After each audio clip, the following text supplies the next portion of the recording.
Oman থেকে সাম্প্রতিক পাওয়া তথ্য অনুযায়ী আপনার প্রশ্নের উত্তরগুলো নিচে দেওয়া হলো। ওমানে কেন সতর্ক থাকার পরামর্শ দেওয়া হয়েছে?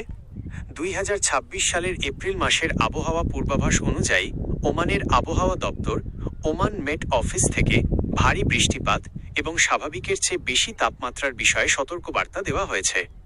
বিশেষ করে এপ্রিলের শুরু থেকে মাঝামাঝি সময় পর্যন্ত নিচু চাপের কারণে বিভিন্ন এলাকায় বজ্রসহ বৃষ্টি এবং আকস্মিক বন্যার ফ্ল্যাশ ফ্লাড আশঙ্কা প্রকাশ করা হয়েছে।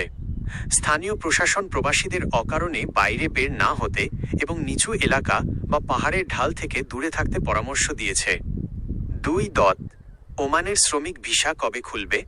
April 2026 update. বাংলাদেশি কর্মীদের জন্য বন্ধ থাকা ওমানের শ্রমিক ভিসা পুনরায় চালুর বিষয়ে ইতিবাচক অগ্রগতি হয়েছে। সরকারি আশ্বাস, গত 27 জানুয়ারি 2026 সৌদি আরবে অনুষ্ঠিত গ্লোবাল লেবার মার্কেট কনফারেন্স বাংলাদেশের প্রবাসী কল্যাণ উপদেষ্টার সাথে ওমানের শ্রমমন্ত্রীর বৈঠক হয়। সেখানে ওমান সরকার আশ্বাস দিয়েছিল যে আগামী 2 মাসের মধ্যে অর্থাৎ এপ্রিল 2026-এর মধ্যে পর্যায়ক্রমে বাংলাদেশি শ্রমিকদের জন্য ভিসা উন্মুক্ত করা হবে। বর্তমানে প্রকৌশলী, ডাক্তার এবং নার্সদের মতো দক্ষ পেশাজীবীদের জন্য ভিসা চালু থাকলেও সাধারণ শ্রমিক, আনস্কিল্ড, সেমি স্কিল্ড ভিসার ওপর থাকা নিষেধাজ্ঞা এপ্রিলের শেষ নাগাদ বা মে মাসের শুরুতে পুরোপুরি শিথিল হওয়ার জোরালো সম্ভাবনা রয়েছে। 3.